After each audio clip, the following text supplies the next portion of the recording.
We are live. Welcome to Flat Earth and Other Hot Potatoes. It is indeed the return of the legendary, okay, maybe not legendary, well-known, no. Infamous, no. Often discussed. Never duplicated. Never replicated. No. The Secret Show. Yay. Mark Sargent and Patricia Steere. Hello, and thank you for being here. This is episode 129 of Flat Earth and Other Hot Potatoes. Why are we doing the Secret Show again? Well, Mark and I have kind of been talking on Skype over several months, thinking we might do it, and then just kind of not doing it because we've got other things going in our lives. And then recently we said, let's get together, kids, and put on a show. So here we are. How are you, Mark? I am well. I have really no complaints. And as you can see, my backdrop CGI is working great. It is working great, and Yep. I love it. And I'm getting a license plate. I just bought a new car a couple of weeks ago, and I'm getting a license plate. I used to have a vegan on my license plate, and I'm still 100% vegan, but Yeah. I'm getting a Flat Earth license plate on this car, and it takes a while from ordering to when you receive it. So Are you going to tell us what it is? Or is it a secret until you get it's it? a secret till All I right. get it. Yeah. Yeah. And again, I've been a big personalized plate guy. I had Sargent for years and years and years. And then when Flat Earth came along, I got It's Flat. Now, what I didn't know was because I kept throwing this in the slides subliminally into the messages. And again, I don't try to do subliminal hot sex messages in any of the stuff that I do. But Wait a minute. I feel like no time has elapsed since last we did one of these shows. With that. What? I'm just saying that the license plates hot sex were so I started getting people that were sending them in. Yeah. And the first one I believe was Montana, and he did the same thing because most plates in the States you can only get 7 letters. Right. This is true. And so It's Flat fits for perfectly. And Montana was the first one, and then Nevada came in, and then Illinois was the fourth one. And remember, this is a fairly small club if you're going to go for It's Flat because there's only 50 of us. And there's a guy, a motorcycle plate, but you only get 6 letters on motorcycles. Oh, so he put ITSFLT, which is good enough. That's good. Really good. And that's from Texas. Oh, interesting. He and I might cross paths and beep and wave at each other. that would be a great moment, actually. Yeah, maybe. Yeah. So yeah, I'm really happy that people are because it's a subtle way to get the word out there. Because I still I look in my rearview mirror because I always like to see if somebody pulls up behind me at a stoplight because you can see it, right? They look down, they look up, they look down, and you can see them mouthing it. It's what does that mean? And if there's somebody next to them that, they get this confused look, they don't know what to do. Oh, yeah. In fact, I had a customs agent when I came back from Canada this last time. He stops me and he goes, so you're a musician? I go, no, why? He goes, It's flat, musical notes. I go, oh, no, man, it's not. You own a tire store. Is that a store? I sell used tires. No.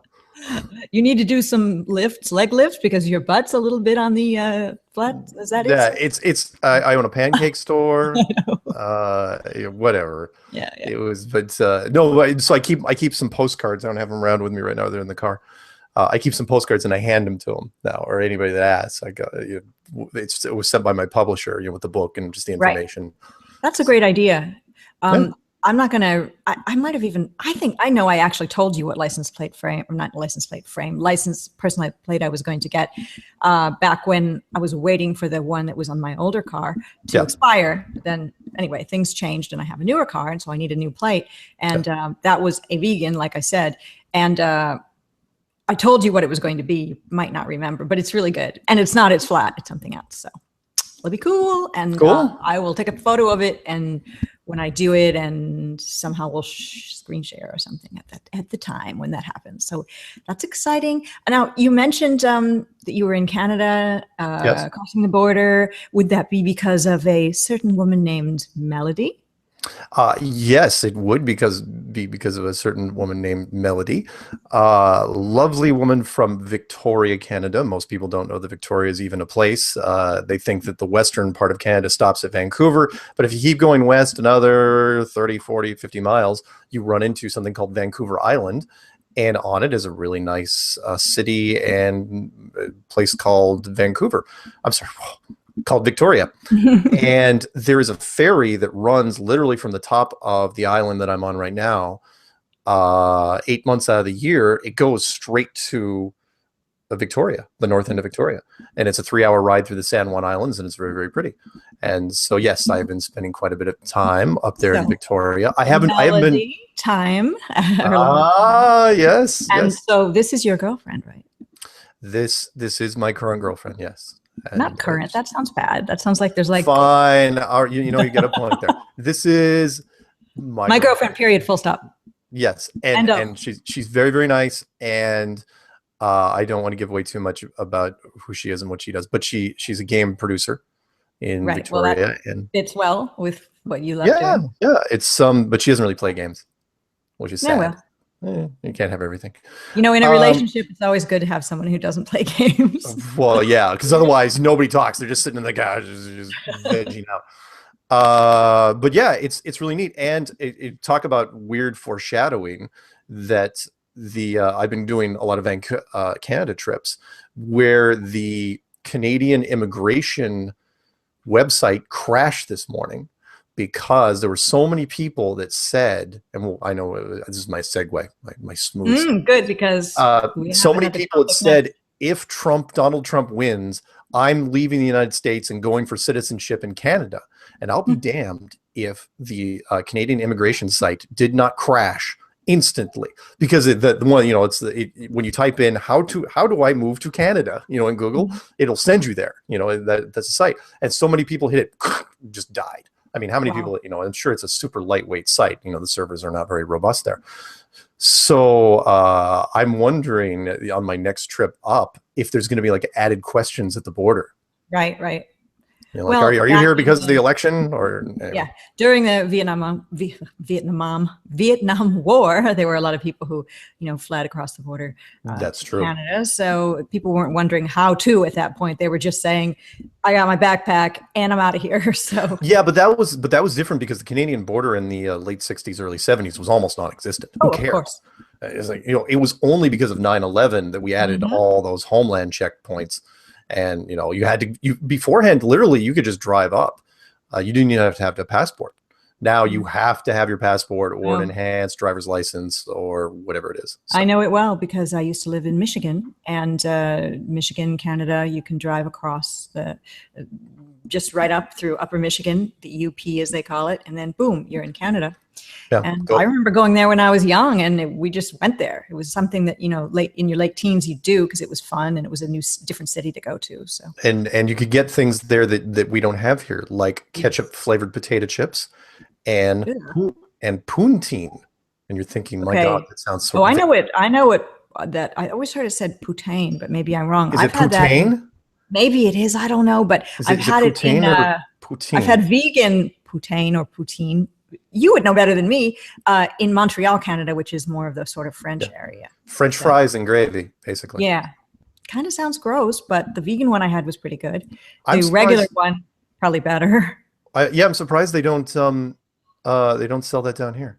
You think that would have caught on, but they don't. Yeah, it is weird. I think that would easily catch on. We have, fries covered in cheese here, or in chili, so isn't it all the same thing in the end? They also have dill pickled flavored potato chips. I've had those before. I've had those kind of weird flavored chips in. By the way, this is what we used to get hammered for. People said that it's a show about right. where they talk about, we're talking about dill flavored potatoes. All right. No, I'm not saying that we shouldn't. I'm saying we should, because why not? I mean, there's many shows that have hard and flat earth facts, and this show sort of is a rambler show. Yeah. Plus, we haven't talked face to face personally. And so the first thing we're going to talk about is dill flavored potato chips. That's a sad statement. Walking around a Canadian grocery store is really, really interesting, because 99% of the products are American, but you've got some variations on the American products and then some uniquely Canadian products. But it's mostly, you know, it's like it's still really, really American, but they have their own little, little niches here and there. And I know this is the western side of Canada. The eastern side is a whole different thing because you got that old French influence. It's not like Montreal. Yeah. So I really liked Montreal. I almost moved there at one point in my life, but where Matt is from. Yeah. Oh, really? That is true. I did know that. I did. Matt, born and raised, if I'm not mistaken, in eastern Canada. I went there in the fall, and it was spectacularly beautiful. I mean, in Michigan, where like I mentioned earlier, I grew up, there's beautiful fall colors and all of that. But there in Canada, it's just 20 times prettier somehow. I don't know what it is, but it's really gorgeous. Yeah. Well, you were segueing into the election and how people were crashing the site thinking that they might have to move to Canada. So on that note, I'm going to see if maybe perhaps David Weiss will pop on in and talk with us about that. Wow. We are, Trump is not officially yet, but our president. Amazing. And you know what? If I had a vote and I didn't vote, I would have voted for Trump only to see if he would, quote, drain the swamp. Doesn't that sound gross? Drain the swamp. Something about it sounds vulgar. By the way, one of the celebrities that said she was going to move to Canada, if I'm not mistaken, was Rosie O'Donnell. Swore on her, swore on a Bible that she was moving to Canada if Trump became president. So, bye, Rosie. Yeah, I know. I don't think she's going to be alone. I think quite a few people. Why not? If you're a diehard Democrat. This has got to be one of the biggest nightmares. I had a friend who said recently, in fact, this morning, that because this thing ran into late into the night, that there were people coming to the coffee shop this morning because Washington State is a heavily Democratic state. The state actually went Clinton. That they were sobbing in line at the drive-through coffee place. And so if it's that devastating for you, why wouldn't you? What's so bad about Canada? But having your politics dictate your life like that is kind of, I think, regardless of who's president, it's already, and David Weiss, who is here now, will agree, it's already been, selected in some way, and the people are going to carry out most of the same policies, give or take. But I think that Trump, Clinton, if they are independent people making their own decisions with a group around them, not controlled by some elite cabal, are going to try to do the best that they can. Or am I naive? No. I mean, I still think there's more to it, and David and I can get into this. But I will say before David chimes in real quick, that everything I called over the last 2 months regarding this election happened.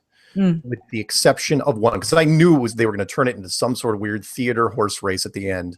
And I knew I said on my show last night, because I did a Strange World episode, even though I said I wasn't going to do it, people were saying, no, you got to do it. I think they were bored and they didn't want to watch the election.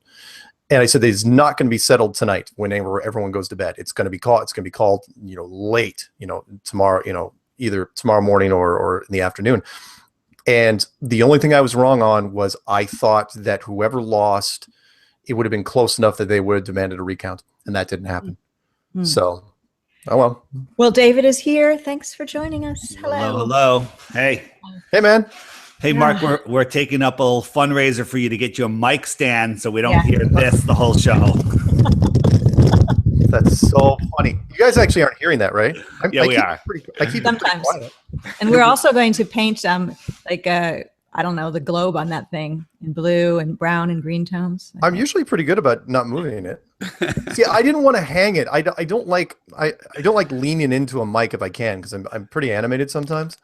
So just go like this. Look, no hands. I know. No hands. Mine. I've got mine on a stand too. Maybe I'll get a mic stand, but I just. Well, Stephen Chess, Stranger XX, has the same mic as you do, and it looks so cool. But the holding it part must be pretty annoying. I'm not. It's not that bad because it's got. Here, I'll show you real quick. I try not to make noise with it. It's got one of these stands on the bottom. So I just braced it here. And I just. That can't be comfortable. That's hard. As bad as you might think. Seriously, it's not that bad. Maybe put a stack of books on your desk and just put it there so it's sitting right there. Yeah, but then you can use your hands and talk like a Jew talks. Is the rye bread fresh? my God. Dill pickles. About, we were talking about news. This show is going downhill. Well, actually, no, it starts out downhill. Nice lady. So getting to the election, Yeah. I people are asking me, what I thought. And I said, I think Trump is going to win, but everything I think I know tells me he's not going to win. Tells me it's fixed. There's no way. So there's two questions. Did the elite want him to win, or did the rise? I'm leaning towards this, that human consciousness is rising. People are waking up like never before. And again, this whole free will thing, they steal elections from us by making us believe that, they're going to put their candidate in. Perhaps they were trying to destroy Donald Trump, and just because he's who he is, he got through it. And his charisma, towards the end, I don't want to say the guy has huge charisma. He does a lot of chilling things, but it may have gotten away from them. And I don't believe that the elite expected him to win, but the election rigging got overwhelmed by the voter turnout and they couldn't do it. And maybe it was rigged on both sides a little bit. Maybe the other side was, counter rigging it.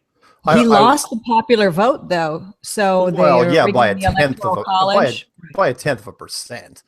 Does that mean anything, though? I mean, seriously, there was both 54 million or 59 million on either side voted. I mean, it was literally less than a tenth of a percent difference in the popular vote. So nobody can claim it's like, overwhelming, majority in popular. No. But I agree with you, David. It looked like there was some weird stuff happening there, to where, because the exit polls were completely wrong, but the exit polls are skewed anyway because the media skews Democratic. So it sounded like there was a lot of people out there that during the exit polls were just lying through their teeth, saying, I'm not going to tell them who, no comment, or no, how many people that walked out of the polling booths just said they weren't going to answer the poll and, the exit polls. Those were all Trump supporters? Yep. That's what I'm guessing. Maybe. And, and as far as I know, aren't there like 3 states, unless it happened in the last hour, 3 states that are still technically undecided? Not that it matters, the numbers, he's got the numbers, but it's Arizona, Michigan, and New Hampshire were still gray as of like a couple hours ago. I bet Michigan will go Trump, just from what I kind of know about the state. They want to change. They want the swamp drained. That state is in dire straits. It is. It's job issues, the auto industry, not good. I was looking on my phone in chat, and just want to say hello to a couple people: Nora No One's Flower, Arwin, Amanda, let's see, Nathan Oakley, Martin Leedkey. There's so many other people, but I just wanted to say hello, and I'm probably missing some people right now. I hate when that happens.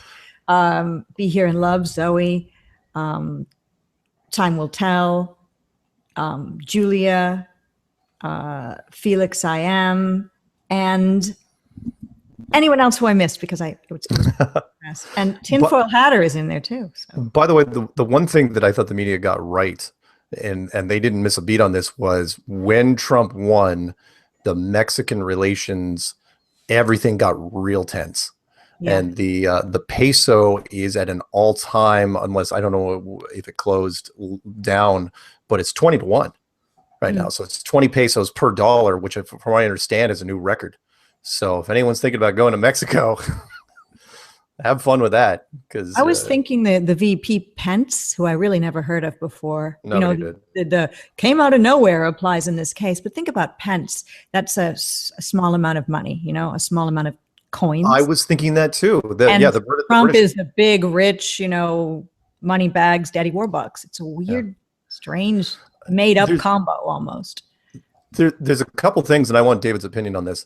It seemed strange. I still think it's a setup. I still do. I don't know why. Mostly because you've got some buffer. Because technically, Trump won, but there's still 2 months before the inauguration, and he's got to make it that far. Well, that's true too. And there's some weird things I'll talk about in a second that I'm seeing. But if we don't know what the elite's plan is, if they want a revolution, if they want martial law, they're going to elect Donald, get everybody hopeful, and then kill him or fake kill him or whatever. Sure. That would certainly trigger the country. Do I think that's going to happen? I don't, my opinion is either absolutely nothing's going to happen. We're going to have a Trump presidency, and the corporation of America is going to be run by the only guy that could probably run the corporation of America. And business is going to be amazing, or it's going to be mayhem, or they're going to just, pull the plug and this is the end. I don't know the answer. The stock would market you have said that regardless, though? I'm sorry. Would you said that regardless if Hillary won? All of these things we've all been, as conspiracy realists, thinking anyway. If Hillary won, I would be packing my bags and leaving the country. Going to Canada? Going to Canada. Not Canada. Somewhere. I mean, the thing is, I'll let you go in a second, Mark, but sure. the thing is, everyone's talking about how awful Hillary is, and but no one's talking about her Satanism and this whole blood dinner thing. The thing is, WikiLeaks released all of these emails on Podesta and everybody, and not once did anyone deny that those emails weren't real. I mean, he didn't say, I never did that. We never had this dinner. They all, basically, by not denying them, are confirming that they're real, in my opinion. Yeah. Did you go ahead? No, you're absolutely right. Clinton seemed to get off easy. Plus the FBI investigation that it was on, then it was off, then it was back on again. And who's the head of FBI? I can't remember his name. Where it's like, he just came out and said, yeah, we're not going to really, press this too much. Did he know this? Did he say that because, well, she's going to lose anyway? Because if you lose, who cares now? You're an investigator. It's a smaller story. Did his investigation being reopened tip the tides, to send more people over to Trump? Was it done at the last minute like that? Like if it was done a month ago and then charges were dropped. Yeah. Everybody, short attention span America forgets about everything, but you do it the day before the election or, a couple days before. Yeah. It's enough to sway people. So was it done for that purpose? Again, this whole thing is a stage. Hey, by the way, how did you, because you were one of the first people that let me know. After that, I got a slew of emails about Kerry.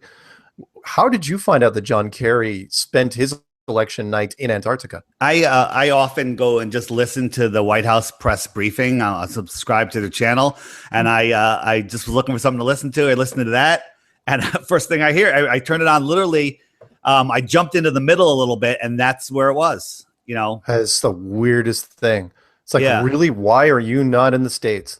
During the biggest political night, in 4 years, if not 8. I'm still baffled. I heard you mentioned it on Strange World last night. Yeah. It just caught me. It's like, really, why are you at a military base in Antarctica? Has the mainstream media mentioned it once? No. I've not heard it. No. Mm-mm. Yeah, that's crazy. It is weird. Yeah. That's insane that they didn't mention that John Kerry on election night is going to be in Antarctica. Yeah. Well, maybe they don't care about Antarctica like we do. Yeah. He's just somewhere. It's like, here we are in November. It's like, in fact, forgive me. Why exactly was he there again? Did they even say? Yeah, to talk to the scientist about climate change. You can't do that via Skype. God forbid. You got to be there. Yeah, and acclimate to the weather. And they lied, saying that he has to. The window is closing, which is wrong. The window is actually just opening. To go visit Antarctica. Everything we're told, it's the opposite. Did anybody see Hillary's speech? Her concession speech. Concession speech? No. Part of it, just part of it. So people Google memorial bunting. Memorial bunting. Did you see what she was wearing? She was wearing what dead people wear in black and purple, which is Masonic, or you could just say it's the mixing of red and blue, the joining of two sides. But black and purple is the colors of death. It's Masonic. She was wearing this shiny bunting, which is what you wear, a dead person wears. The funeral homes use it. And if you Google memorial bunting, the exact colors and thing that she was wearing shows up. So what is that about? Is that, programming us that she's dead, she's going to die, Maybe, but I know, just as a woman who has a lot of clothes and an interest in fashion, that when I am going to do a certain thing, I don't mean just go to the gym or something relatively important. I pick an outfit to reflect the situation. So maybe she just felt down and dark and, and dead inside. Put that on. You know what? It's just it's a weird thing. Russian Vids did a video today, and he put a picture of her next to Grandpa Munster, and it looked like pretty much the same outfit. That's a great dated reference. Well, who? Grandpa who? We're talking. Yeah, exactly. Munster. I want to interrupt for a moment and just say hello to Lord Nefarious and Ukdina Walker and Bob from Globebusters. I think I might have said hi to Arwin, but I'm not sure if I did or not. You did, so unhello him. Okay, I'm taking that back from you. And a couple other people, Crafty Sherry and Kofu72 and Z-Proxy. And thank you. I'm looking at my phone because I could have done it on my computer, but sometimes I feel a little too nervous to do that. Anyway, I'm going to shut the whole thing down. Nice. By the way, nice shot there. Yeah, so that's the picture from RV's video. Oh my God. Yeah. So awesome. that's pretty funny. Yeah, she was wearing some dark colors there. Yeah. And by the way, I have not seen, kind of mentioned with the coffee thing earlier, I can't remember an election where I've heard of it. I'm not that old. Where people were crying. I mean, yeah, of course you get depressed people on the campaign side. Anyone's at the rally, it's like, oh, it's a bummer we lost, but where people are just freaking losing it. People were crying from happiness anyway when Obama won. A lot of people this is a rejection of a woman as president of the United States. I don't see it as a rejection at all of a female. I see it as a rejection of a specific person. Yeah. No. I convinced one person to not vote for Hillary, just one. I didn't say vote for Trump. I told this person that their vote doesn't really mean anything, but I just pretty much convinced them by playing your video, David, talking about all the different crimes that Hillary has perpetrated, been involved with, etc. I played that video and had them listen to it, where her face morphs on the DITRH channel. So one more thing, which I've been getting into more and more, is the gematria and numerology of the reality that we live in, and everything is tied to these numbers. That we live in, a digital matrix reality, and the numbers behind things are sometimes flip me out. You know how old Trump is? I believe it's today. The day, that he's elected, he's 70 years, 7 months, and 7 days. And it's the year 5777 this year in the Jewish calendar. And there's a lot of prophecy about the 777 and the Trump card. And somebody showed me there's a Trump card where it looks like Trump screaming. I mean, an Illuminati card game, and it talks about an assassination. So, one other thing I want to point out: everyone's like, they knew it, The Simpsons, and they show that scene of him going downstairs. That was made after Donald Trump had gone down that escalator, and somebody, whether it was a Simpsons animator or not, made that. It was never in a Simpsons episode. It was just released and said it was in episode so-and-so from years ago, and it never was. Yeah, we have to be careful with that because we get fooled a lot because we really want to believe a lot of these things that I'm not sure. There may have been a Simpsons episode where they portrayed Donald as the president. They did. But I believe there was. I haven't checked it out myself, but enough people said they've seen it. But that scene was not in there, where they actually show the person drop the sign at the same time. That scene that was added and somebody said it was in an episode. So just be careful with that. Well, David, thank you for coming on. Oh, it was a pleasure. It's always a pleasure. Mark, good luck with that mic stand. Thank you. All right. Bye. See you later, David. Yeah. Bye. It's on. It's working. It's fine. I know. I was making the noise for him. Here. Oh, that's nice. You could barely see the stage lights in the window. It's awesome. No, that's the Galleria area of Houston, kind of on the 14th. Honestly, your camera is clear enough. It almost looks, I hate to say this because people are going to latch onto it. It almost looks green screen. There's enough outline around your head that I'm looking at this. I'm going, I've seen green screens better than that. I guess you're right. But it's not. I know it's some more stuff temporary. on the walls Well, this isn't my home. This is a temporary place I'm staying. My furniture is making its way to this new house that I'm buying, I guess. It's in the inspection phase now. So I went and dealt with the inspectors the other day, looking up in the roof and in the attic and here, there, and everywhere. They only found minor little issues like that wire is supposed to be red, not white. This door squeaks. Nothing major, thank goodness. This door squeaks. No, all these sorts of things they have to look at. Bigger things too, like the water heater pan is too small for the, stuff like that. And so all the information that the inspector found has been turned over to the builder of the place, and it's on them to fix these issues. Nothing major. And then it all begins. So probably closing in December, but until then I'm staying here, and it's actually nice in a way. I wouldn't really want to be living in this sort of city-ish environment, but it's nice temporarily to live here. It's cool at night to look out. And the Galleria is the mall. There's lots of malls in Texas, but this particular mall is the big posh mall with all the Gucci and all those other stores. So nice.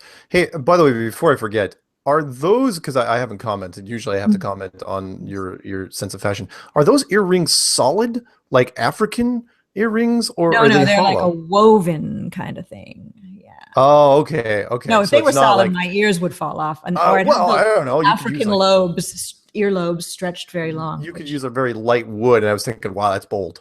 But no, they're still bold as it is. Those things are bigger than most wrist things. If you lose one at a party or something, you just take the other and put it on your wrist as a bangle bracelet and keep on walking. That's awesome. Hey, real quick, because I know we don't want to beat this one to death too much with the election, but I've got to point out that you've got to realize in retrospect, even though it's only been a day, what's happened. In fact, it hasn't even been 24 hours yet. What we just did. America just elected a reality television star who's 70, the oldest president to enter office, and a reality television star as president of the United States. That's, you want to know one of the reasons why the Democrats are crying so much is because it's almost, we've almost become a parody of ourselves. I don't know if a lot of people, I hated the movie personally. What is it? Idiocracy. Mm-hmm. I hated it because, it was just way over the top. It was, it's the last Saturday Night Live cast members, and it painted America as this horribly inept, uneducated place, just rabble running the streets, and it's awful. But what happened last night, again, I'm sure a lot of people really like the man, but you got to remember what he is. He's not the Donald Trump that I grew up with.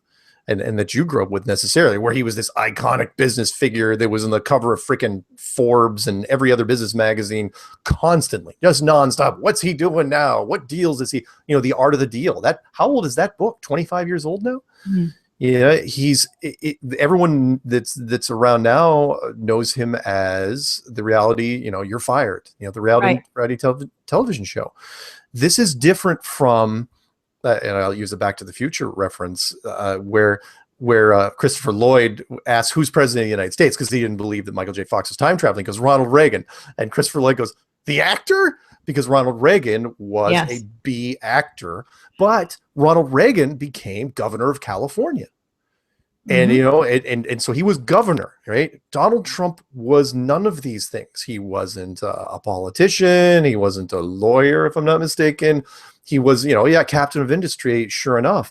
But this is even a stretch from when, if people remember, this is not too far in the way back machine, where we were trying to change part of the Constitution to allow Arnold Schwarzenegger, who was not born here, to run for president, because he was governor of California. And they thought, you know what, he's popular enough, he just might be able to win it. Let's just throw him up on stage. And that didn't happen. Donald Trump's been divorced, and I don't know if there's a great percentage of presidents in our past who've been divorced. There you go. And how That's much unusual too. And how much younger is his wife? Right, and very beautiful, and I bet X model, if I'm not mistaken, model or something like that. And we've never had that. Let's call it what it is. She's a trophy wife. Yes, indeed. And have we ever had a president? Fine. Jackie O was very, very pretty. Jackie Onassis / Kennedy. But or Kennedy / whatever. But at the same time, Jacqueline Beauvoir. I may pronounce the French wrong. Kennedy. Yes. There you go. But then Onassis later.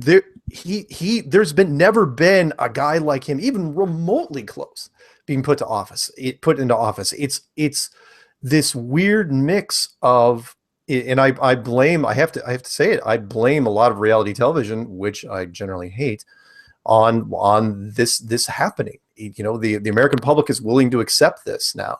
Mm-hmm. And I look at it and go, wow, you know, the end of that one movie, and I don't know the name of it. Hopefully someone will find it for me, where the politician that nobody thought was going to win won. So now the T-shirt should read, "What now?" Yeah. Seriously, what are you going to do during your first 100 days of office other than to scare Mexico half out of its wits?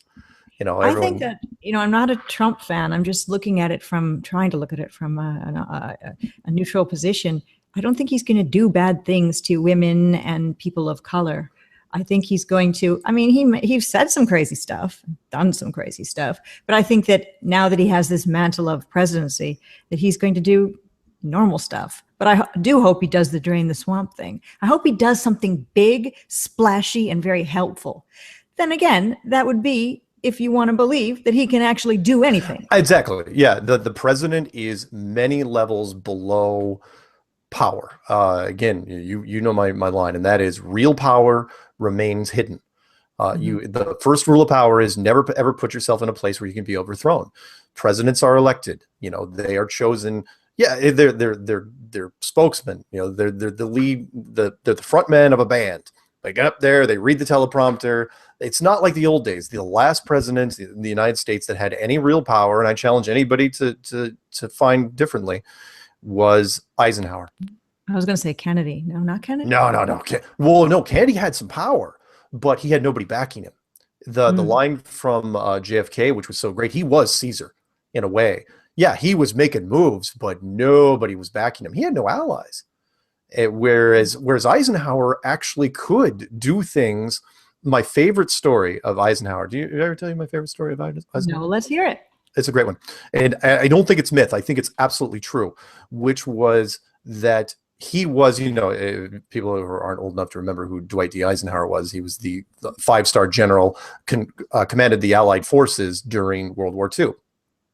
Infamous picture you may recognize of him holding up his dog by its ears. People went wild back then because of animal cruelty, but that he was just that kind of like rough and tumble, don't care kind of guy, sort of like Trump seems to be. Sort of. He was told at some point, eventually, because he was big military, super, you know, he was about as deep as it gets. And he was going through some stuff, and he figured out that Area 51 was being built, right? And he calls up some people and says, "Hey, what's going on out there? I'd like to be involved." And they go, "Sorry, you don't have clearance." And he goes, "What are you talking about?" He goes, "Well, you're just the president now. You don't have any real power." And he goes, "Yeah, here's what's gonna happen. See, I've got a lot of friends that are still generals. I'm gonna call up my buddies over there at the 1st Army, and we're gonna roll into Nevada. We're just gonna see for ourselves what's going on. Or you could let me show up and you know, take a look around." They said, "Yeah, fine, we'll let you come and take a look around." But again, he was the only guy I know that could make threats like that and hold it to it. Kennedy, yeah, he got to be able to do some things, but it cost him. Yeah, yes. he could make some moves, but in the end, name me one politician that backed him in the end. Jaron on the Jaronism channel, many people have done, you know, documentaries, written books about the Kennedy assassination, but Jaron has done some good work on Kennedy, looking at it from a perspective that other people have not. So if you've not seen that video, go to his channel and check it out. Can I throw in one more thing real quick? You can do whatever you want. Are you sure? The Kennedy thing, and I don't know if Jaron will agree because I hadn't watched this thing on Kennedy yet, but I did a little short video years ago. I pulled it off YouTube because I think nobody was ready for it yet, which was, get to remember, people say, "Oh, why? You know, if you want to watch some interesting stuff, of course, look at the Deep Throat section of Oliver Stone's JFK movie, that little 10-minute montage where Donald Sutherland as Deep Throat is talking to Kevin Costner. It's brilliant. But there's something they didn't talk about in that movie was he was a long-term problem. He was assassinated in 1963. big reason was in 64, he would have been reelected. In fact, they were saying that nobody could have run against him and won. You know, it was Camelot. Nobody was going to be able to beat him. And so he would have gone from 64 to 68. Then what happens? Bobby steps in because everyone loves a Kennedy. He would run from 68 to 72 and 72 from 76. And then what? At that point, everyone's so enamored and brainwashed with Kennedys, you could have almost brought Teddy in, despite Chappaquiddick, and maybe he would have run. And so the powers that be, the authority, looks and goes, yeah, we're patient. We're not that patient. We got to end this thing now. And that was it. You know, and it was a warning to Bobby, and I don't want to be doom and gloom here, although we are going to get some doom and gloom stuff later. But that was a warning to Bobby. You know, it's like, fine, okay, that's what happened. Don't make the same mistake. And I'll be damned though if what happens. You know, it's like people saying, "Oh, Bobby, you should run for president." And eventually, it's like, what's the worst that could happen? Didn't even make the primaries. That was it. Yeah. And he was taken care of. And then Teddy's like, yeah, I'm never gonna do that. And he was. And then, of course, their son, Jackie and John's son, died in a mysterious plane crash. Yep. So curse of the Kennedys. Yeah. And you know, it's a dynastic family. And then we had the Bush family kind of going along those lines, although nobody really died. I mean, no, they weren't. People died. Right. But then the Clinton thing was, you know, Clinton mafia crime family, people were often calling them. They're done now too. So the other thing real quick was Melania Trump for president next time. Nice.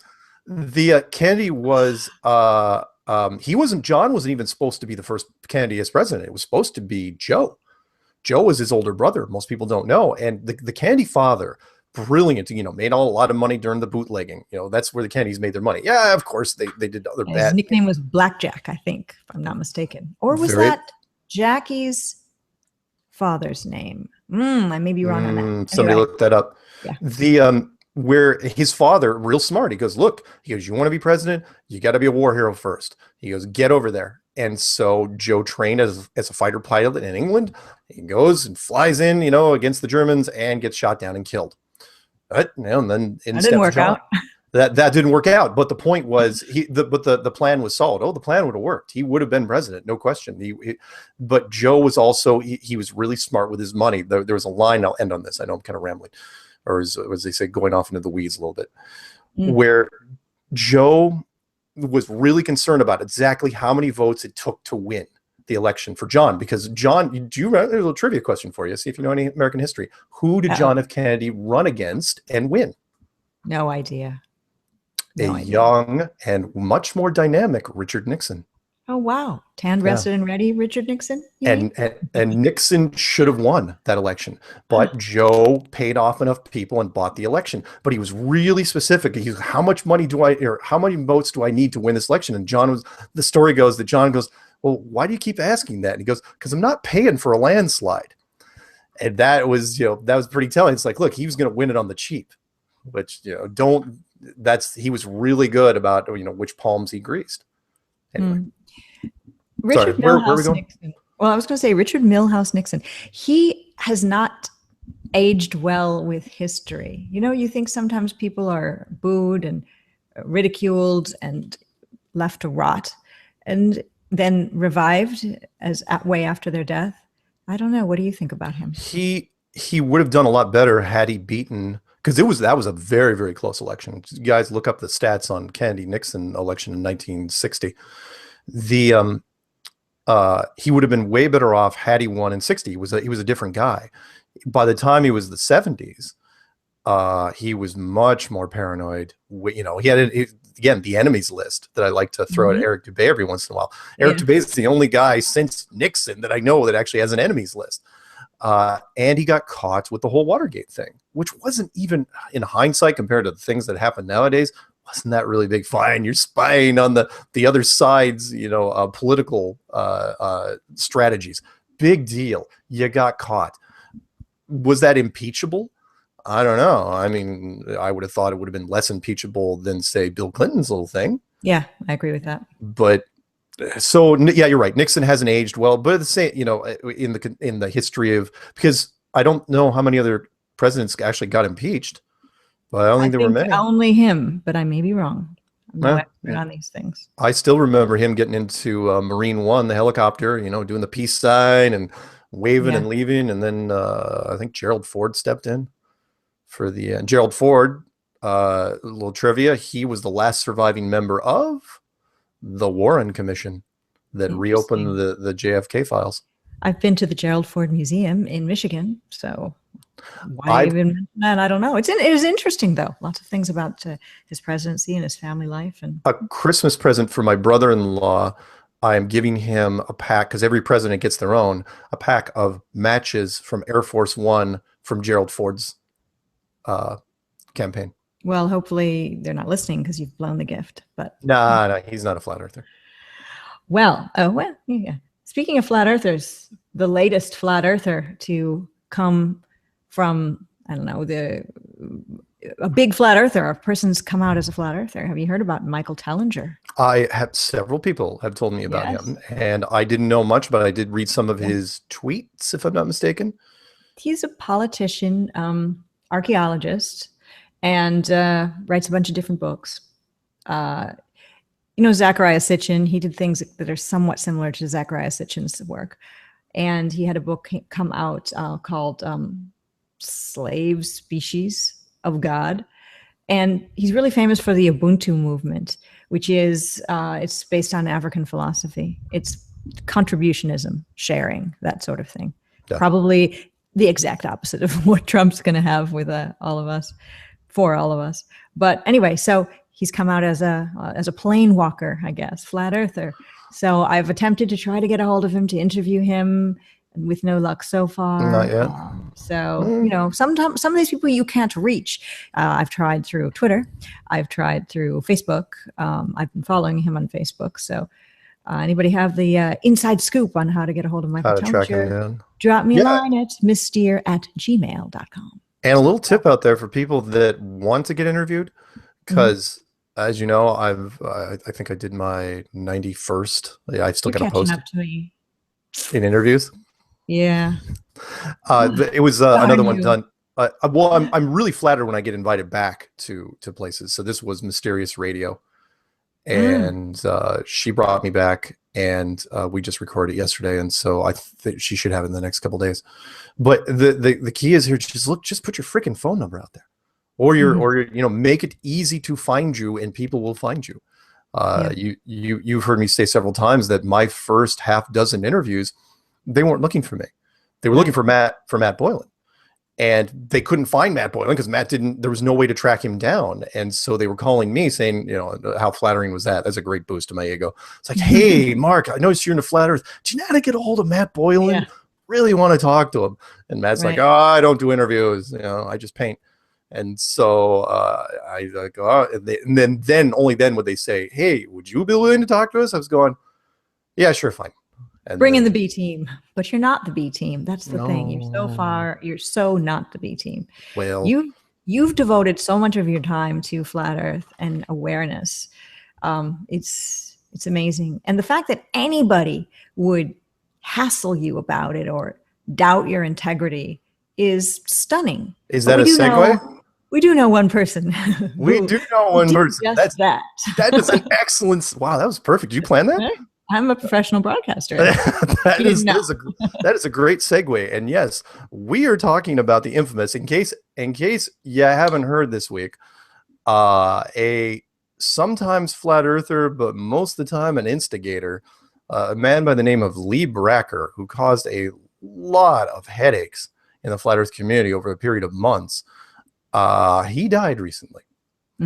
Mysterious circumstances, really. I mean, well, sort of. Okay, well, died in his sleep. He didn't die in his. Really? Do you want? Should we?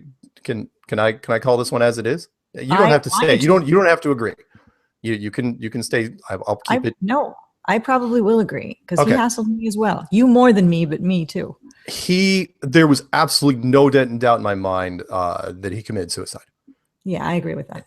And the reason that it's easy to tell, because if you can look at the family's Facebook page, the surviving family members, mother, father, sister, brother, whatever, that unless they tell you, it's one of those things that they don't tell you. Unless they tell you how they died, it's suicide.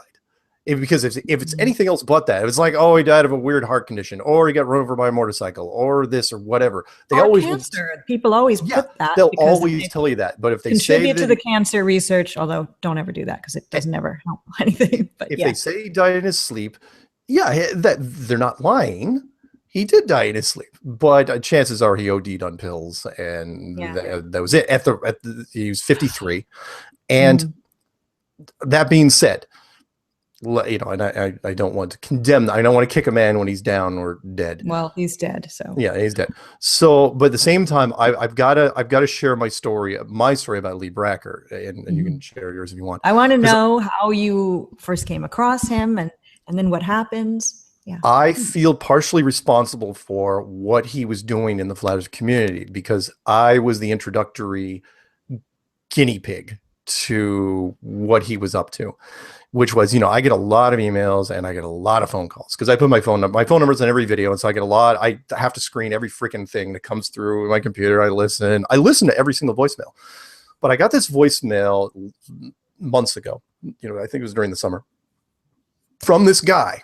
And he was going on about how he was disappointed. I won't be able to do it verbatim. I should have saved it because no Lord knows he saved everything.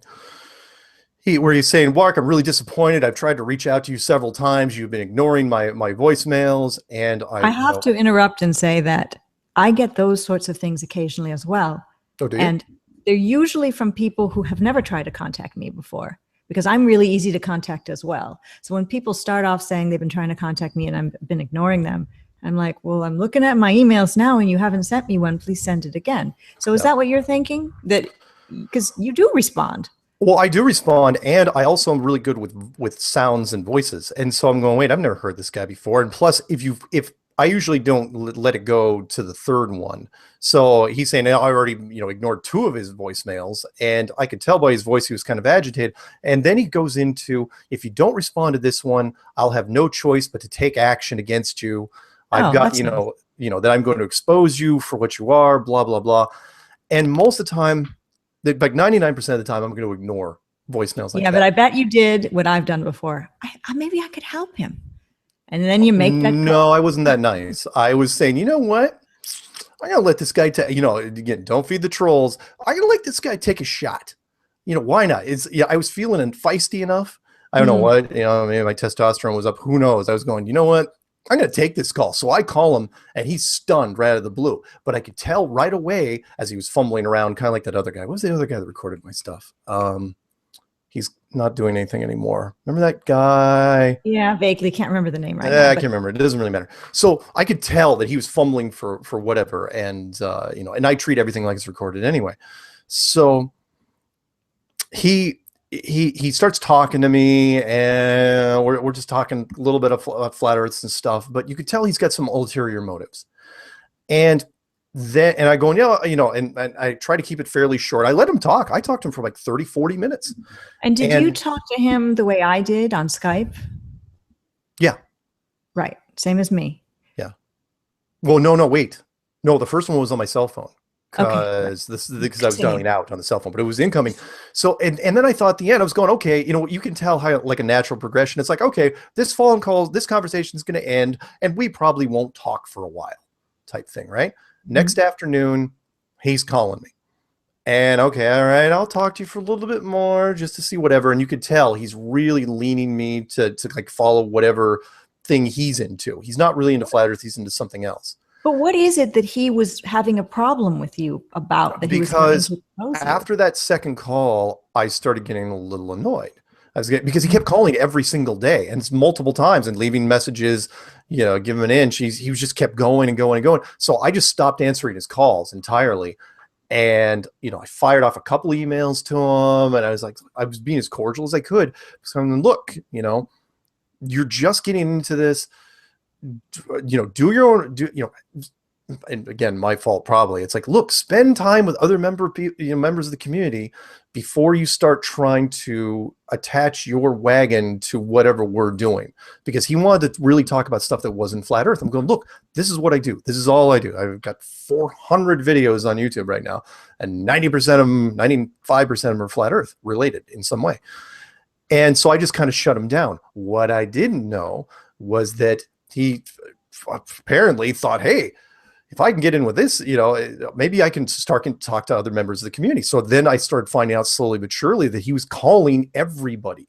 And then of course, then it came kind of full circle because eventually he got a hold of Brian Klein. And Brian, Brian will talk to you. Because Brian's a really great guy. Of Humana Story, Story. And so Brian gets into it with him, but Brian didn't know that, he didn't pick up that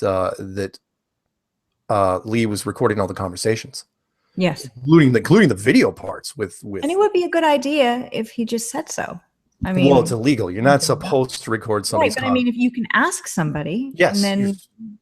Yeah. Oh, yeah. I've had people saying a conversation with me, and he never asked. I mean, what I said was completely fine, of course. But it just when I saw a video come out with me on it, I'm like, I didn't make this video. What's going on here? Right. And it makes you feel like, what's wrong with this person? I saw the thing where he got into it with Bob, and Bob, if I'm not mistaken, Bob got really worked up over this whole thing. If I'm not mistaken, I think it was Bob that he was talking. I think it was Lee.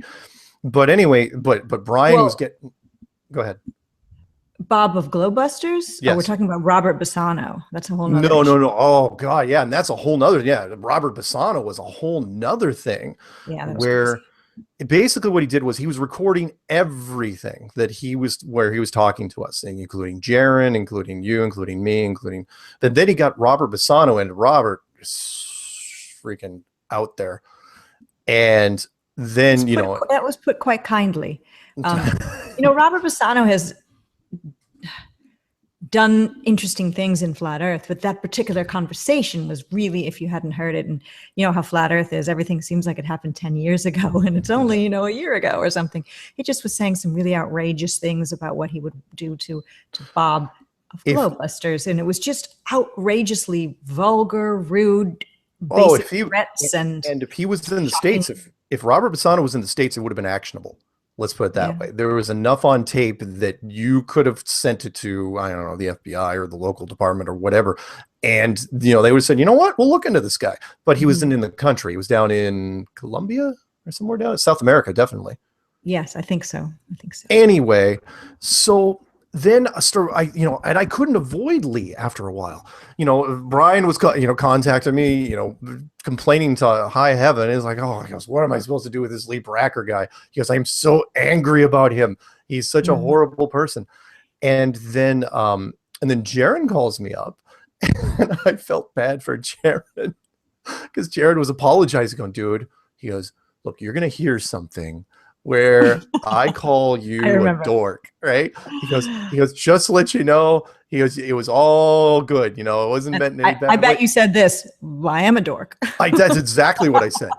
I said, I am a dork, dude. You don't have to apologize to me. I go, I'm one of the biggest dorks there is. So, and if that's the worst that you could say about me, hey, I'll take that with a badge of honor. But the fact that Lee recorded it and then gave all these tapes to, was it Robert Bassano or a different guy? I have no idea who, but somebody I hadn't heard of before. And he basically took his shot, and I don't even know where he was going with this. I honestly don't know his ultimate motivation other than to wreak havoc. He called everybody from a coffee house because I don't know if he had internet connection at home or what. I'm not sure about his private life, but he called from a coffee house. So you could see the background was a coffee house. He was calling me a lot and other flat earthers trying to do like an interview, but just a phone call type interview thing on Skype. Yeah. I don't mean a phone call on Skype. What I'm talking about is audio only on Skype type thing. Yeah. But of course he was recording it. And the questions he asked me were, it didn't seem like he was fishing for anything. He asked me about what do I think about the ISS? What do I think about Mark Kelly, Scott Kelly? What are my thoughts on a couple other things? Mark Kelly's wife, Gabriella Giffords, was her injuries real or fake because she supposedly got shot? Right. A lot of talk about that being a conspiracy, and I believe that perhaps could be fake, and then again, it could be real. How am I to know? You watch enough conspiracy, you watch enough Russian vids, and you'll believe, potentially it's a complete fake thing. And then, I live in Houston, and the Kellys have roots in Texas, and Gabriella Giffords and her husband, and people here say, oh yeah, I know her, and she really is suffering with the aftermath of being shot in the head. So you just don't know what to know what to believe, and that's the kind of stuff he and I discussed. Then later to see a video of it, I'm like, what a waste of time it would be to anybody who would watch that video, because it's really, really boring. Yeah. But I think what he was trying to do, he also dissected your opening video that you use on Strange World, which was designed by Jonathan from Jersey, using Egyptian motifs and a black and white motif for sort of an opener. Quite complex, World. Very complex, really interesting, artistic, and beautiful. But if you are super conspiratorial, you'll see Masonic colors and a chessboard and, Egyptian gods or something. And I don't know why Jonathan chose those motifs for it, but you didn't tell him what to put in it. And he was asking me about that. Jonathan, and I'm like, Jonathan just makes stuff. He's that creative guy. His mindset is into those sorts of things. And it's not an evil thing. It's just the thing he decided to make, and Lee was not buying it. He was thinking that you were really literally a Mason out to rule the world, and we were all going to die. So that's completely untrue, Patricia, and I'd like to categorically deny. See. Anyway, but Jonathan Macedo, I think he didn't. I had no input on that thing at all. When he's going, oh, dude, he goes, I'm not going to show it to you. That's right. I remember when that was designed and put together. Yeah. I saw the rough cut of it and some of the still shots. And then he goes, no. He goes, that's nothing. He goes, wait. And I'm watching this going, holy smokes. I was going, I don't even know what to say. Well, I go, Sweet Brian from Humana Story also put together something for you. I guess you call it a channel trailer. Yeah. And this video that sort of advertises your channel, and he got slammed by people saying that it was, whatever, Masonic or satanic or evil or bad or negative. And it obviously not. That's not where Brian comes from. No. And really, it's true. You can look at anything and find something in it that's nefarious, if that's your mindset, if that's where you're coming from. And there are things that really are nefarious. We all know that. So but you got to realize where it's coming from. Whose heart's behind it? Let me see if I can put the Lee Bracker thing to bed in a quick fashion. To rest, you mean? To rest. Let's put the Lee Bracker thing in the grave. In the grave, yeah. Let's just put some dirt on it. The sorry, I'm taking shots on this guy, and here's why. Not only did he not trust anybody, I mean, he was one of those conspiracy guys that believe that, there's a lot of conspiracies out there, but look, the Flat Earth community, despite our problems, still is a family, and we still get a lot of stuff done. I mean, we've made changes that no other conspiracy can lay claim to, and he was disrupting that. And I am, as you know, a big believer in karma. I have seen it is a real physical thing. We just don't have the vision to see it. If we had special goggles that could see karmic energy or whatever the pathways, he was generating a backlash that was going to get him. It was only a matter of time because he was causing pain and suffering. And I know there's other people who cause way more pain and suffering than him, but he seemed to do it with malicious intent. And so what I'm getting out there, throw the message out to the people in the community, is because this was part of the Flat Earth Clues. Whatever you do, don't do it maliciously, because you can get away with accidentally backing over somebody's mailbox and doing bad things in that. I was going to say cat, but I knew you were going to, and I was thinking, oh, don't say cat. Well, my grandmother backed over one of our cats. Anyway, I know. It was sad. So anyway, he was just asking for it, and I think the community he faced, like a lot of people, he faced this community. And it did not go the way he was hoping. And everybody still pretty much hung together, and he was shut down. Eventually he was shut out, and it was the last straw for him. And for the reason it was his time. He was like, all right, I'm done with this. So anybody can be involved in the Flat Earth community or family or awakening. I guess maybe we'll say it that way. Anybody can. All you need to do is just be here. You can moderate channels, you can just watch videos, you can share videos, you can have a channel, and you can do anything you want to do. But going around and just obviously wanting to be involved, and he was at first. I know he was. Yeah. But at the same time, hammering other people mercilessly in a very sneaky fashion. It's just not good. Yeah, and trying to get people to turn against each other was the final straw, because it didn't happen. You know, Jared and I still talk. In fact, I was chatting with him today about a project he's working on. Other people, nobody came at each other because of what Lee did, but not for lack of trying on his part. So I will say it because I know you won't, because you're too classy. And that is, I'm not going to miss the guy. He ran his course, but I can say this: you go up against something that has a lot of positive. Of all the conspiracies in this world, Flat Earth is the only one I know that is attached to a massive amount of positive energy and, dare I say, hope. You mess with that, you roll your own dice and you take your chances. There you go. That's my. Let me go into chat and say hello to what's going on here, and you can kind of think of the next thing we're going to talk about, putting the pressure on you here. What should we talk? Oh, I should look up the what's been going on since the last time we've been doing this. Yeah. Or I could talk about some of the videos I've been doing. It's funny. Yes, please. Bob from Globebuster says Patricia's back in Texas. You can tell by the earrings, very big, like Texas. Oh, right. Those are very Republican earrings. Mark is asking what happened to the guy who used to do Mark's show with him, the guy that was always late for shows. And we were speaking of him, Mark, Jonathan from Jersey. He just decided to go his own way. Jonathan from Jersey. Look, I'm not going to mince words with Jonathan. Jonathan is a great guy, and I really, really enjoyed working with him. And I'll be the first one to say, if it wasn't for him, I probably wouldn't even have done Strange World, because he kind of coaxed me along into doing it, because I wasn't comfortable enough to, he goes, to doing it alone anyway. Mm-hmm. And I think he was a fun co-host. He kind of wanted to do his own thing towards the end of last year, and so he left. I think he was kind of looking to see what sort of response he'd get when he left. But then he came back when the whole Neil deGrasse Tyson thing happened. And then he left again because of a disagreement with another flat earther that got a little too personal for him. And after that second time, I was like, dude, you quit twice in like 2 months. So it's like, look, just do your own thing. If you want to get back into it, you do you do your own thing. You come back into it, and then maybe we can do something. I didn't say this to him, but that's what I was kind of hinting at.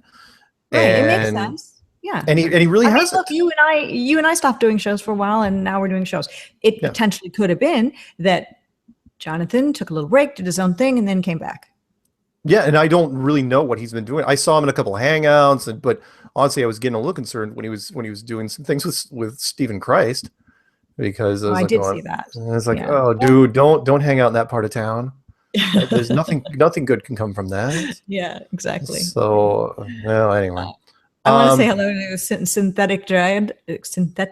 Boy, I can't even talk. And Dan Dimension. And let's see, Andrew Smalley. And Dame Ethel tripped with me. And a bunch of other people. But there we go. So just wanted to say hi. On top of while you're doing that, if you're looking at other stuff, on top of the Strange World episodes that I've been doing, because I'm getting so many emails, I've had to do separate email shows because I'm getting so many regular callers on Strange World, because I allow people to call in. And again, super thrilled that I get people that call in, and 99% of them are positive. As opposed to, and I know you probably listened to it, the Shade 45 interview that I did. Mm-hmm. But where that's Eminem, the rapper. Yes. Eminem. Martin Mathers, I think that's it. He produces that show. He doesn't do the interviews. He has another guy called Rude Jude, who is the whitest looking guy I've ever seen, but he sounds so street black. It was amazing. I was so glad I did my homework before the show, because God only knows I probably would have said something, inappropriate. But anyway, the point is that this show was absolutely not pro flat earth. And it was a very, very short interview. It was less than 45 minutes. And we get into it, and he says, we get to the first break, and he says off air, he's going, dude, he goes, the phone lines are absolutely blowing up. He goes, can we take calls? I go, yeah, throw them at me. He goes, just to let you know, we'll have a producer. They had a producer screening the calls. So the ones I got were even the screened ones. And they came at me, and it was the hardest hitting 15 minutes of calls I think I've ever had in my life. These guys were freaking losing it because they were doing the whole Neo Matrix thing. They're going, you're crazy. You're insane. Everybody knows the world is round. You're an idiot. Basically, the intro, if you can imagine an R-rated version of Marty Leeds' intro to Flat Earth, where he was giving examples of all the insults you get. Yes. That's what was happening. Wow. And it was incredible. Anyway, why was I on that? Oh yeah. So you took a beating from these people. I took a beating from these people. But I wanted it. It had to be done. In fact, I stayed with it because the producer, most people don't know this. And that is, producers don't necessarily care if it's positive or negative as long as there's feedback.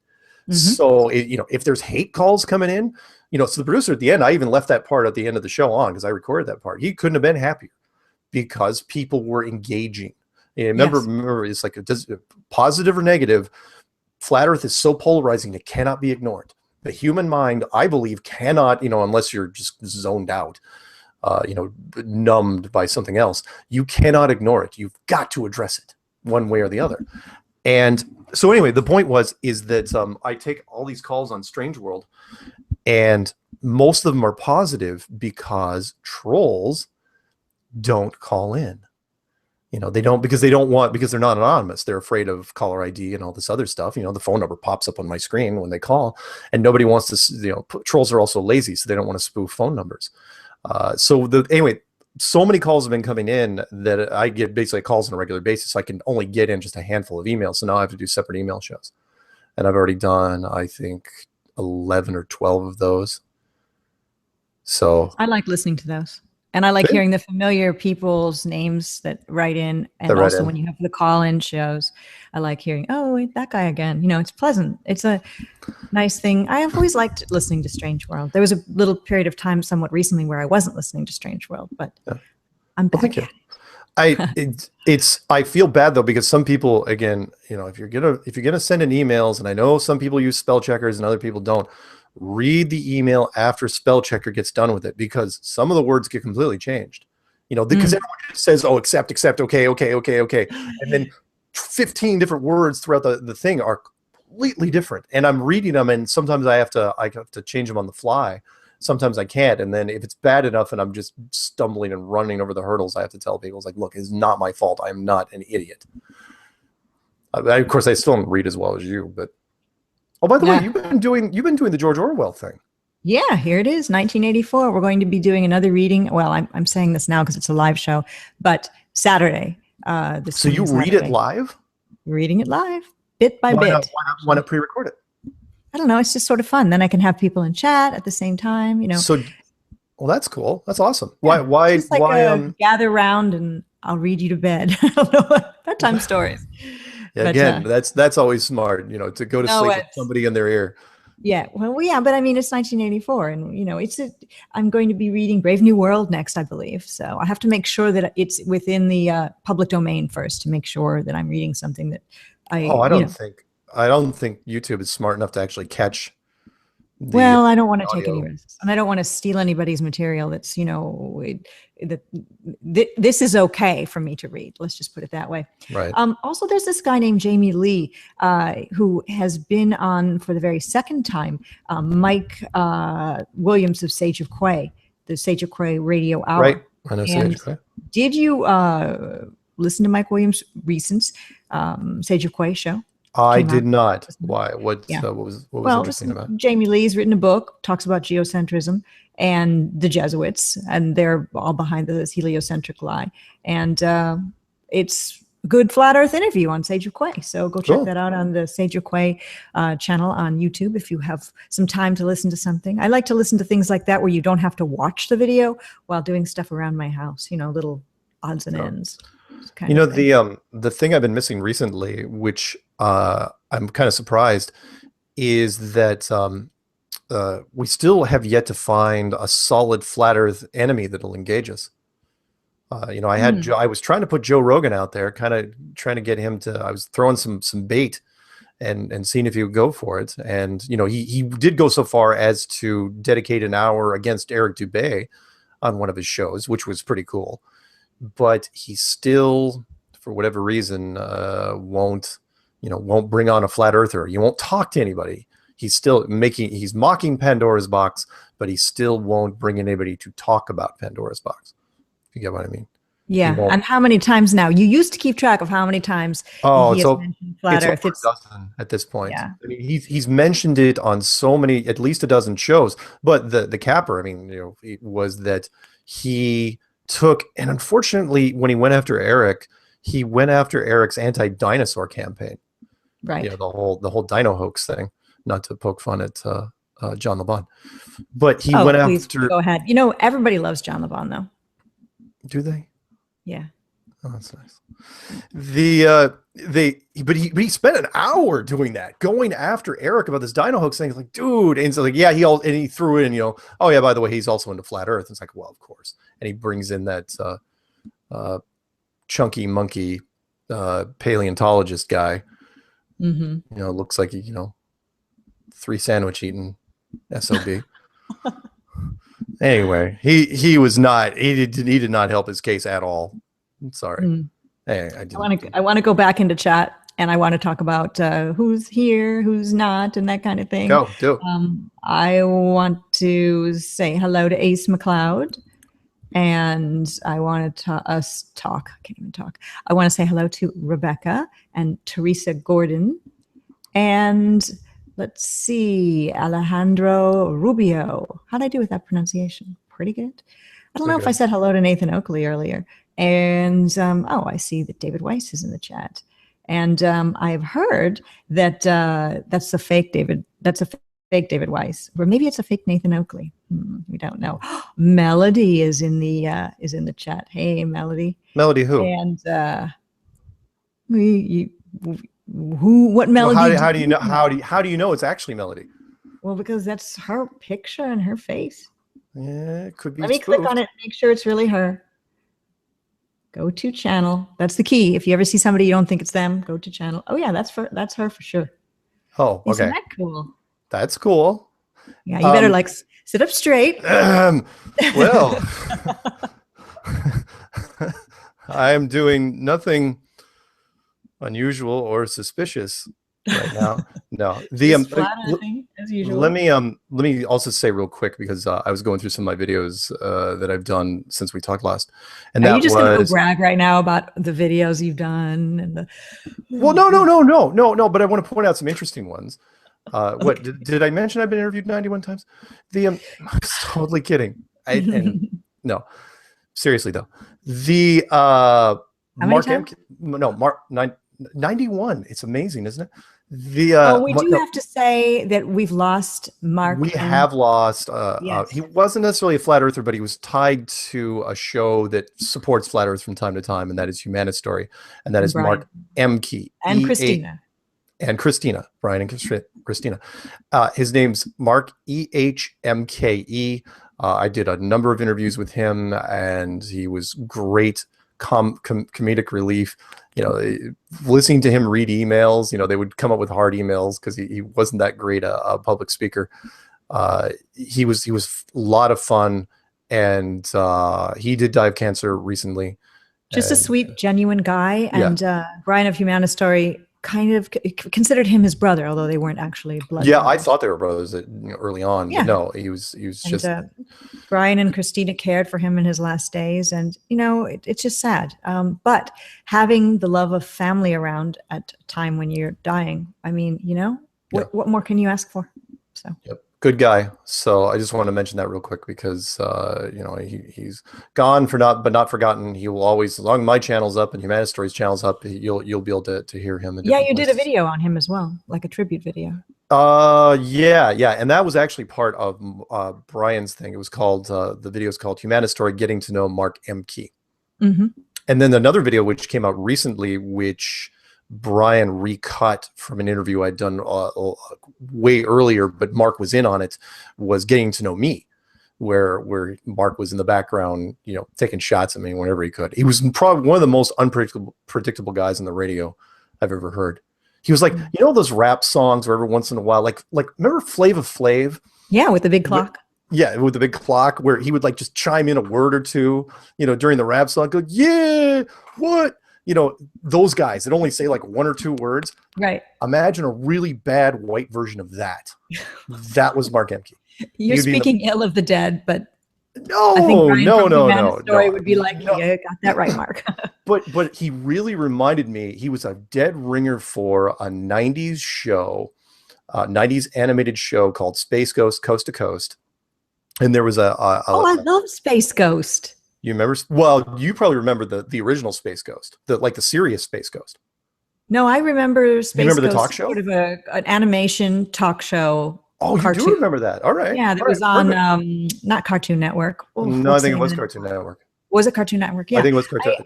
I liked it. I'm not really that much into that sort of thing, but it was really cerebral humor, you know, and good. It was good, pretty cool. Yeah, but there was a character on there named Brack, and he was like he was a praying mantis that had with a human voice, and yeah, Space Ghost. Anyway, but he would do these weird. He'd make these weird. Oh no! Wait, no. I'm sorry. No. The insect was a different guy. Sorry. Oh wow! I almost screwed it up. Sorry. The praying mantis was a different guy. The Brack was kind of a lion face. Oh yeah, Brack was a lion. Okay, so with like black and red and right. I got the characters mixed up. Sorry, I but it's been a while. But anyway, he'd be like, "What time is it?" You know, he'd be like, "Hey, Space Ghost. Hey, Space Ghost." He'd just make these inane comments all the time. But his timing was just perfect, and I could catch Mark doing that from every once in a while. I really, really enjoyed it. So anyway, Mark Emke, miss him, and it would be a crime of me not to mention him at least once on this show. So, want to say hello to Cathexis, Jibby Jedi. Let's see. Awakened Mind says Space Ghost ruled. Space Ghost was great. Tim, Psychedelic Christian. You know, Tim, I was thinking about you today because I was going to play that theme song that you made for my show as the opening to this show, but I decided I needed to ask you first. Then I ran out of time. But I want to say hello to Ridgeview. Did I already say that? Oh, I don't know. Of things. So, by the way, if that guy that likes Space Ghost, the greatest animated show of all time currently, and I think probably the greatest animated show of all time, and it's still running right now, is Archer. Check it out if you guys haven't checked it. Archer? Check it out. Archer is brilliant. It is the finest. It is great writing, great cast, great animation. It is funny. It is the world's greatest spy and the world's worst spy at the same time. It's like the greatest. It's fantastic. It's like James Bond. I don't even know what James Bond meets, but it's great. So I want to say hi to Andrew Smalley. I also want to say hello to Israel Adams. Israel, we were just talking about Michael Tellinger and the Ubuntu thing. And if you know Michael Tellinger, I know you know a lot about him. I definitely want to interview him. And I know you want me to interview him. So if you know of any way I can get connected, Israel, let me know at mssteere@gmail.com.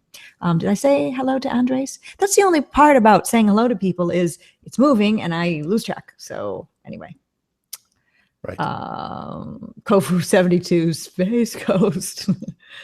It's so nice to go into chat and just the same thing as when you watch Glowbusters. You just see all these cool people just talking, and the only part about chat is people miss the show sometimes because chat gets so involving. But it's so great to go into Glowbusters show and just see the camaraderie among the flat earthers. So, and I'm seeing this here in this chat, which is cool. Did you ever see, by the way, I've been looking through some of the videos because some of the stuff I had is reposts from other people. I don't do it often, but I do it. Do you remember Joy Camp, that comedy team out of Los Angeles that Not really, no. They did sort of like the conspiracy guy? Okay, well, I saw Conspiracy Guy. That video. We were at the beach talking. He was talking. It's flat, and the other guys weren't making fun. Well, that guy, the conspiracy guy, ends up doing his own video where he's the only one in the video called, and I don't know if you remember it, called "Is Life a Dream?" And I reposted it as soon as I had it on my channel, September 1st. But it's called "Is Life a Dream" by Joy Camp. You can look it up at either Joy Camp's channel or not. But he was going over, the coming darkness, the election coming up and other conspiracies. But he threw flat Earth in there, very deliberately. And it was a short little spot. It's only 90 seconds, but it's a great little spot. I love it. I just want to throw that at you. I want to say hello to John and Julie James. And let's see, I moved too fast. Darn it all. Something funny was just said, and I've lost it. But something funny. Something funny. John and Julie James talking about Joey Camp. Oh, hello to Larry Siebens, shouting out to JP Jedi. And yeah, people having fun. I love seeing people having fun. Bob from Globebuster says, hopping show today, Patricia. Yeah, that's how we like them. We do have quite a lot of people watching live. And the interesting thing about it is that although we plan to do this for a while in advance, we didn't pre-announce it. Usually I have shows pre-listed at least a day ahead of time and put it on Twitter a couple times and both of my Facebooks a couple of times. So. But there's one, because this is really the secret show. It is this one. Show. But we're going to do it, as far as we know, every Wednesday at this very same time. Certainly going to try. Right? Yeah. Yeah. In case something comes up, maybe we won't, but that's what our game plan is. And I'm still going to do the secret hangout show, which I have been doing for a while on Monday, with kind of a panel of people talking about whatever, and then interview shows as they come throughout the week, and then book readings on Saturday. So. There's one more thing I wanted to mention real quick, because I keep noticing little things, because I go through YouTube like you do a lot, and I've been noticing recently that the numbers really haven't been going down, but there's a weird thing going on with the entire YouTube algorithm, and it's not just us. And so what I mean is, if you type in, for example, into YouTube, type in Earth is flat, like right now, you get, 10.3, right? Which is huge, 10.3 million. 10.3 million, but I mean, that could be but it's not the high. Or Earth is not flat or something too.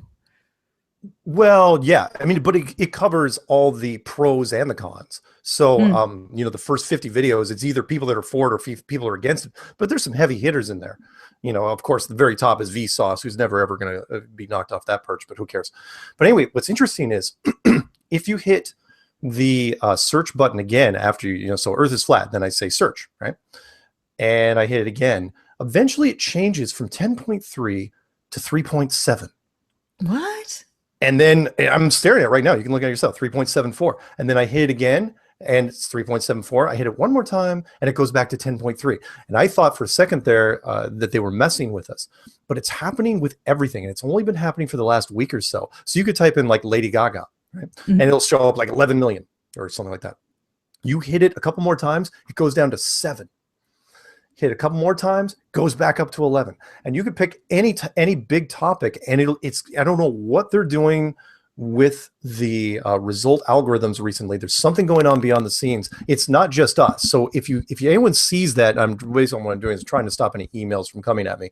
And it's like, dude, have you seen what's going on there? But ours, it's really weird because it takes it down 75%, and it doesn't. There's no rhyme or reason for it. But it's adjusting everybody's. And I've never seen that. I've hit this search button thousands and thousands of times ever in the last year. And then when I saw that, I thought it was a glitch. But then it never went away. It's been happening now for the last at least week to 10 days. And I'm still trying to figure it out. So maybe you can tell me exactly why that's happening with not just us, but everybody. Computer algorithm, I think, something that's probably what Nathan Oakley would say, but what? What are they doing exactly, and why? What's the reason? I don't know. I want to say hello to Perrin Greenway in Australia, and let's see. Oh wow, we're actually in the top. We're in the first page right now. That's kind of fun. There's a picture of you. It's so nice. Surreal. I'm seeing a picture of you as a thumbnail, and then you're right up there. The top, as you're looking through those, because I do this the hour marker when I do Strange World, I type in Flat Earth and then just see who's at the top list. ODD back up at the top. Now he's generated, even though his channel got whacked, right? ODD Reality putting up Flat Earth in 5 minutes has 530,000 hits, which is fantastic. The Morgile, he's back in it. 4 weeks. I'm glad John's back. And he's been on Glowbusters too, so people take breaks, they come back. I mean, we have lives. Eric Dubé's best Flat Earth documentary, a mere 6 hours long. Little long, Eric. It's but it's watch it in pieces if you want. Yeah, but it's still got 300,000 hits. I loved his video, "How to Give Up Your Slave Job." That's a really good video. Nice. It's older. It's been around for a while, but that's a good one.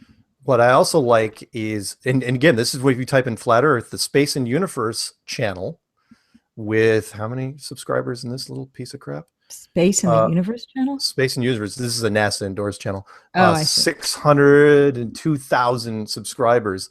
Ooh. And they've taken Flat Earth out of the title of their videos now, if they can, but they put it in the search. They put it in the keywords. I see. So it shows up. So this is the 24/7 stream, one of Jaren's favorites from the ISS. Incredible ISS HDVR. Subscribe now. And they're still, they're still trying to torment us with that. Scrawny DeBrawny still up there at the top. By the way, Nathan Oakley said he was trying to do what you did, do the search and see if it changes. He says it's not happening for him in the UK. Also figure out what browser he's using. I'm using Microsoft Edge, but I've also seen it happen with shit. Oh, I'm not supposed to swear. The it's also it happens with a bunch of people. So anyone that doesn't get it, that's cool, but I'm still saying it's out there. Marty Leeds Ultimate Litmus Test still cranking up there at 460,000 hits. And one of my favorites, I think I told you this. Chrome. Melody just popped in and said it Chrome. Google Chrome. Yeah. How do we know that's really Melody? I don't know. It is. I clicked it. I don't know. It sounds suspicious. I'd block her. Yeah. The quasi-luminous. Oh, have you seen what the heck? And by the way, Matt, love the fact that Matt's getting back. Matt's making a whole bunch of stuff. Oh, yeah. Kudos to him hanging out with Flat Earth Asshole and making content. Awesome. Yeah. And Matt was the first one to put out the video that said that they created a brand new boat restriction down in Antarctica. And he mentioned me in the video too. Did he? Just randomly said my name for no real reason. Keep it up. Cool. Really? What are you kidding? It's like, so Antarctica and the boats, Patricia Steere. And then the swear to God, it was very similar to that. Are you serious? That's really weird. John and Julie James has a question, and it is, I want to pose a question to the other hot potato genre about the evidence of massive fishing weirs, I think that might be a typo, in Jersey, and giant Indians mentioned by mud fossils and Wise Up. Anybody know anything about that? You know anything about that? No. Well, if you were in chat, chime in if you know anything about that. Now, I know Mud Fossils is a good channel, and people started looking at mud fossils after the No Forest on Flat Earth thing. Well, people were looking before, but more people went to go look at mud fossils after that. I also put a challenge out at one point on Strange World to, we're kind of catching up on things that we haven't talked about because we haven't talked in a while. Armored Skeptic, you know who that? Oh, yes. And Jaron knows who that is too. Jackalope. I hate that guy. He's and he's got a mere, how many subscribers does that asshat have?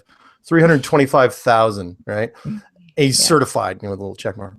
And he did a thing against Dave Murphy, for doing the Macedonian television show, which that was such a wonderful coup for Flat Earth, and Dave presented himself so well. I know he was a perfect gentleman, a nice sweater outfit, and he and Armored Skeptic went after him. And, he's picking the weakest arguments. Like, dude, come after me. Come after, I got Jeffrey Grupp, who's just sitting there, passed out the back of the bar, waiting for someone to attack. But he's not going to, because Armored Skeptic is anonymous, which means he's a coward. And he's bringing. I've seen his face, though. And, he sometimes goes on videos with his girlfriend. I know. Shoe on Head, I think is her name. Yeah, why am I even watching these sorts of things? I know. I saw it too, because I was curious. It's like, because you go to his channel and you browse through, you can't figure out who he is, but he doesn't use his face when he's doing these things. Oh, of course not. He's got he uses that knight's helmet. And it's like, dude, bring it. Come against somebody in Flat Earth. But he won't. Nathan Oakley says he uses Google Chrome. So he's using Chrome to do the refreshing in the UK, and it doesn't work the way you're doing it where you are. I know it's happening. I want to say hi to Knowledge Scavenger. Oh, sorry, I'm talking. Oh, no, go ahead. Hello to Knowledge Scavenger. Thank you for being here. And I want to say hello to Paula Oakley and Eleanor Oakley, who might be kind of listening in the background with Nathan. So Radio Jules says Ubuntu, speaking of Michael Tellinger, needs to be rolled out and implemented. So, yeah. A couple of people noticed that you swore now twice. And Jonathan M says, sorry, Mark's getting tough now. No, yeah, funny. No, I try to keep it as PC as I can because there's a lot of very strong Christians in my listener base. And so I try not. Knowledge Scavenger is doing a hangout in about 10 minutes when this show ends. So okay. I know how we all are in Flat Earth. We want to like, well, this was fun. Where are we going next? It's kind of like in the old days, driving from bar to bar. You know, if you ever had a group of friends hanging out. That's a great analogy, and that's really what it's kind of turned into. One of the things that impresses me most about the whole Flat Earth community is that those groups, they're not dying.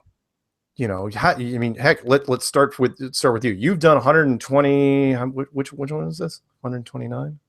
This is 129, but I mean, I haven't really kept track because some of them are. Yeah, I know. But I mean, you've done 129 at least official shows of these. Right. I've done other shows that aren't listed within that number, like the book readings and other things like that. So I've done 78 Strange Worlds. Been interviewed a whole bunch of times, but the hangouts don't die. I mean, and they go on for hours and hours, and some of them hit capacity. I don't know what the cap is. But, you know, I've seen some that are pushing 10 hours.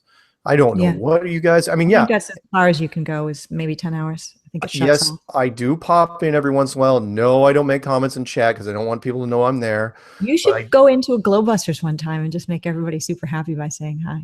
Or super mad, depending if they like you or not. Well, I don't want to distract from the show at all by you know, all of a sudden saying something.